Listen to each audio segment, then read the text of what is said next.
Hey guys, so with the rise of digital music and music streaming in the last couple of years, it's no secret that physical music, like CDs, they're just dying. Everyone knows that, and I'm afraid that in the next couple of years, CDs might not even be a thing anymore, unless you just go to like pawn shops and other antique shops like that. But I'm just afraid that stores won't carry CDs anymore. They just won't be produced. So because of that, I'm thinking I'm going to start a collection, a CD collection. Maybe I'll go for vinyls at some point, but for now, I just want to start with CDs, and I'm going to be cataloging my CD collection as I build it up. I think it'll be fun. So as of right now, I do have a small stack of CDs that I'm just going to show it off to you. This will be the beginning of my collection, I guess. And I'm just going to start right away. So first off is Burn the Priest. Sorry, I just had a brain fart. This is Lamb of God's very first release. Before they were called Lamb of God, they called themselves Burn the Priest, and they just released a self-titled album. I don't particularly love the album. I think it's okay. It has some songs that are pretty good. It's a bit too heavy and a bit too chaotic for my taste. But I bought it basically just because I saw it in the store one day, and I was like, oh shit, I've never seen this before. And I didn't know if I was ever going to see it again, so I just picked it up. I was like, fuck yeah. Okay, second, we have Camel's release, Mirage. This is... oh my god, this is such a good album. Camel is very flip-floppy for me. I like a lot of their releases. Their first release, I think, was actually one of their best ones. But Mirage, this is my favorite Camel release. This album is phenomenal. Anyone who's into old school progressive rock style music, pick up this album, or at least check it out online, because it is a phenomenal album. Continuing on with progressive, Leprous, Cole. When did this album come out? I'm trying to remember. 2013, I think. It says 2013 on the back. Yeah, this is a phenomenal album as well. Leprous is one of my favorite progressive metal bands. They've released 4 albums at this point, and every single album that they've put out is absolutely amazing. This is one of their weaker releases, but still a phenomenal album in its own right. Leprous, The Congregation. This just came out last year. It says 2015 on the back. I thought it came out 2016. I don't know, time flies. But yeah, this album, in my opinion, is their second best album. This came out after Cole, and it's their latest release. And I'm really looking forward to see what Leprous releases next, because this album is very close to being a masterpiece. So I accidentally bought 2 copies of Dark Side of the Moon. I don't even need to talk about these, do I? It's fucking Dark Side of the Moon. Come on. Everyone knows Dark Side of the Moon. I got Rush 2112. It's one of my favorite Rush albums. 2112, the song itself, is probably one of my favorite songs I've ever written. Very good album. Not my favorite Rush album, actually. Surprisingly, my favorite Rush album is A Farewell to Kings. The problem with 2112 is that, yeah, the title song is good, but most of the B-side tracks, I'm not really into them. I like A Passage to Bangkok, and I love The Twilight Zone, but the last 3 tracks, I'm not super into them.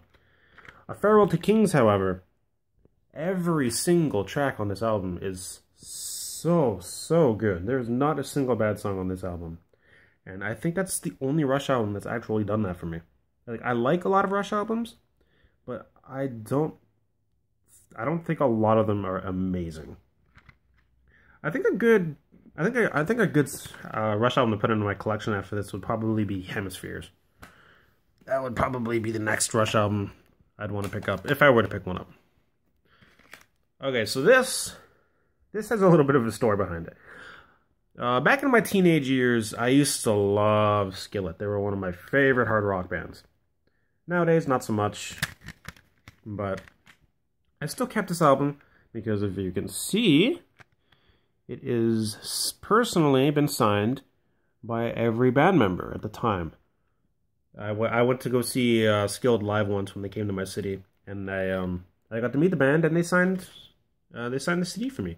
This, I believe, was just after Awake came out, so this was quite a few years ago. And unfortunately, I didn't actually have a copy of Awake at the time, so I showed up with Comatose. I don't know if... I felt a little awkward about it at the time, not coming with their newest album. But, whatever, I don't care. Oh, actually, see if I can take this out of the jewel case here. Whatever will come out. It's actually in terrible condition.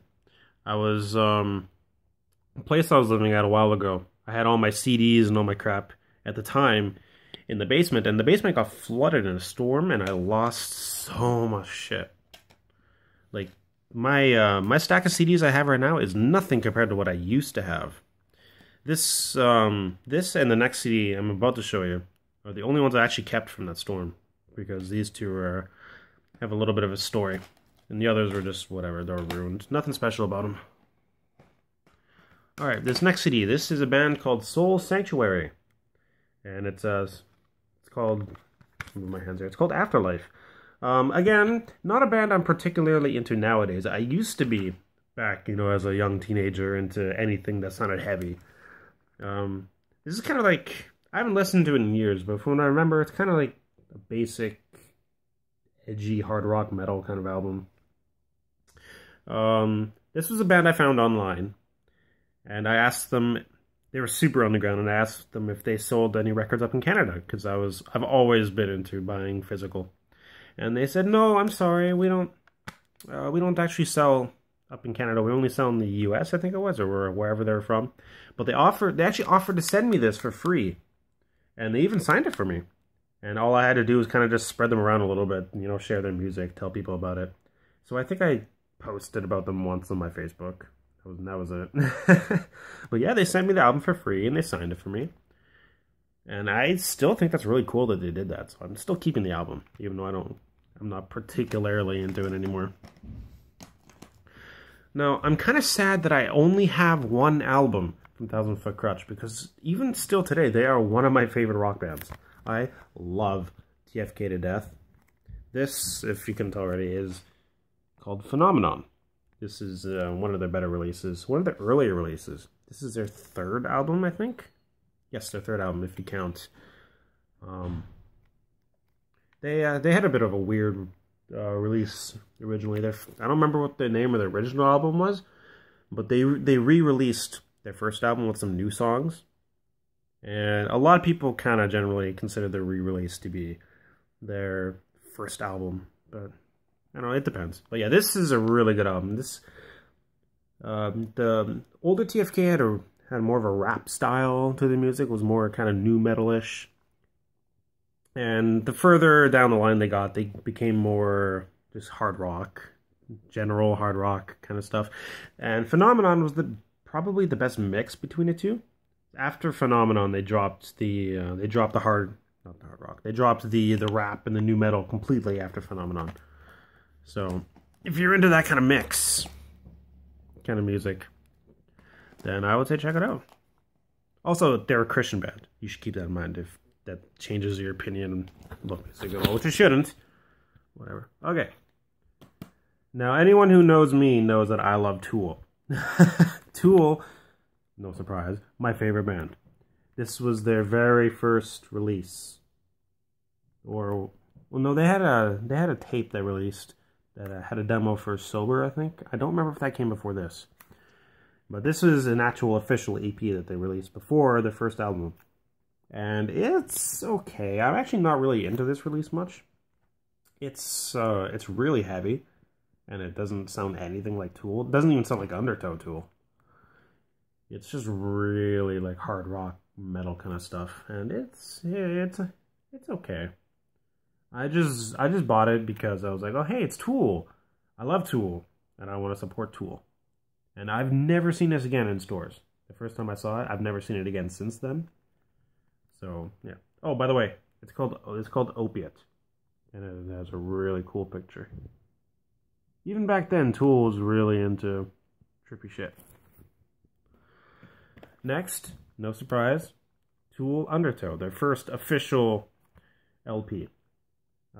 This is a pretty good album. I don't actually think that it's amazing, but a couple of the songs on here I still think are incredible. Obviously, Sober is a great song.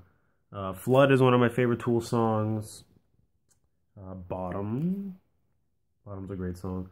And then Prison Sex is a pretty good riff. And the rest of the songs on here are okay. I don't think it's an amazing album. It's okay. The cover art is cool. I love the colors. I think they're fantastic. Sorry about that reflection, by the way. I don't know if it's been that bad with all the CDs. Oh, if you guys haven't noticed it, I actually haven't opened any of my CDs. I'm just kind of keeping them. I listen to them digitally. But I don't know if that makes me a hypocrite. I see the benefit of having digital music. I just prefer buying my music physically if possible. And surprise, surprise, Anima, Tool. This is their second LP. This album is where Tool really started to get their Tool sound, you know, with the progressive kind of atmospheric, whatever you want to call it. Tool's not confined by any genre, come on. But you know what I mean. If you know Tool, you know what I mean. And this is where Tool really started to get wacky and really creative with their physical album art and stuff. Like, you can't really see it, but that's a holographic, and if you move it around, like, all these eyes are appearing everywhere, and it's kind of 3D a little bit. Yeah, it's really cool. This album, I also think is okay. Again, I don't think it's amazing. It does have some of the best songs of their career, though. 46 and Tool and H. Like, come on, man. Those songs are phenomenal songs. But the majority of the songs are pretty good. They're not amazing. And then, that brings us to Tool's Lateralis, or Lateralis. This is one of my favorite albums ever released. Oh my god, this album is a masterpiece. And it is my favorite, absolute favorite Tool release. So good. Every single track on this album is a masterpiece in its own right. There is not a single bad moment on this album, other than maybe some of the, what do you call them? The interlude songs, the interlude tracks. It started doing that a little bit too much on this album, I feel. But, like, the actual main tracks are phenomenal in their own rights. Like, some of my favorite tracks, obviously, The Grudge, Schism. Who doesn't like Schism? Parable. I actually like Parable more than Parabola, or Parabola. I don't know.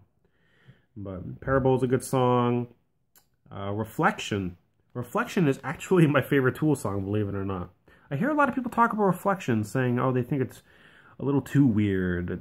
Because it's all about the atmosphere, you know. Reflection is all about that slow build over this, like, 10-minute song.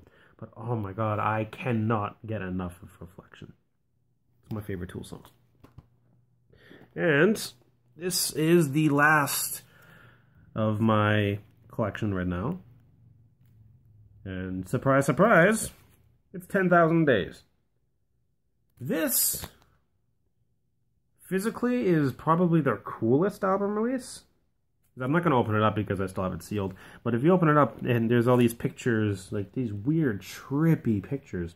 If you look at it through these lenses here that they give you, it just kind of makes them pop out and look 3D. And it's really cool. 10,000 Days, it's a pretty good album. It's not as good as Lateralis, but it's better than, I think it's better than Anima. I don't know what was going on with Maynard on this album, though. I feel like he doesn't really sing as much on this album. He adds a lot of vocal effects that kind of mask his voice in different ways, which I assume was more for style. But it's a lot of the time, it didn't really come off very well. Like, for example, in his style for singing in Vicarious, the title track for the album. Title track. Why did I say title track? It's the first track of the album, Vicarious. He has this very raspy kind of voice. It sounds kind of weak, and it's not very strong and prominent like Maynard usually is. And then Rosetta Stoned. You just hear all these sounds all over the place, and it's like his voice I feel isn't very strong in Rosetta Stoned. And there's a couple other tracks too. It's been a while since I've actually listened to 10,000 Days. To really, really critique it, I'd have to sit down with it again. But yeah, so I have virtually the entire Tool discography. I'm really, really looking to get Pink Floyd's Wish You Were Here right now. That's probably the next album I'd want to buy, if anything. Because that's one of my favorite albums ever released. It's actually my favorite Pink Floyd album. And I'd also like to get Animals. Animals is a good album as well. Other Wish, what do I want to call it? Wish list albums, I guess I could call it, would be some of Richelieu stuff. I'd really want to get Feather Gun, and probably even their latest album. Fuck, I can't even remember the name of the album. Living as Ghosts with Buildings as Teeth, I think it was called. Those two albums, absolutely phenomenal albums. If you like progressive rock, progressive metal, that with more of a focus on atmosphere, kind of Toolish, but not really. I'd suggest check out Richelieu. They have some really good stuff, especially those two specific albums. But the entire discography is really good. But yeah, I'd really want to get those two albums. Some more Rush. There's a lot of stuff I want to get. I want to pick up some death metal too. Like I know I said Burn the Priest is a little bit heavy for me, but it's not that it's too heavy. It's just the style of the music. It's chaotic, I guess. I don't know. I'm just not super into it, but I do like some specific kind of death metal. Namely more progressive kind of death metal or technical death metal, not just straight kind of blast beat, go as fast as you possibly can, brutal slam death metal, whatever you want to call it. I'm on like Cannibal Corpse kind of stuff. I'm not into that. I like stuff like The Faceless and Opeth. Nile is another really good one. Stuff more like that. Death, of course. Death is one of my favorite death metal bands. No surprise there. Anyways, I'm rambling. I'm just going to show you my my stack here. I separated it.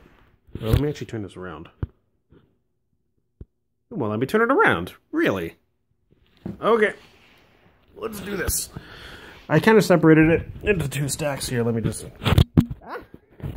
This is turning into a nightmare.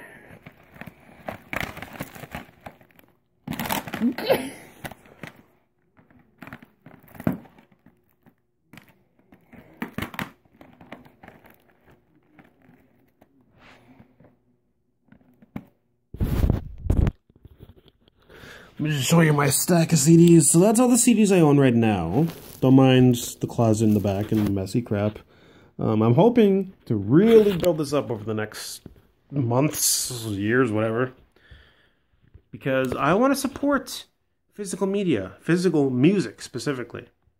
Because I feel like that's the one that's dying the fastest, even more so than physical movies and films. Because it's becoming so easy to stream music and buy music digitally, and even torrent music for people who like to do that. And that's really hurting the music industry. So I hope with this video series, I hope I can help support the physicalness. I don't know how often I'm going to be cataloging my my music collection. I will be posting updates whenever I buy new albums, of course, but maybe once a month, once every couple of months, I'll make a new video with a new stack of CDs I have or something. I don't know. I don't know how often I'm going to be buying CDs, but yeah, consider this train wreck of a video to be my first in my music collection. Goodbye for now.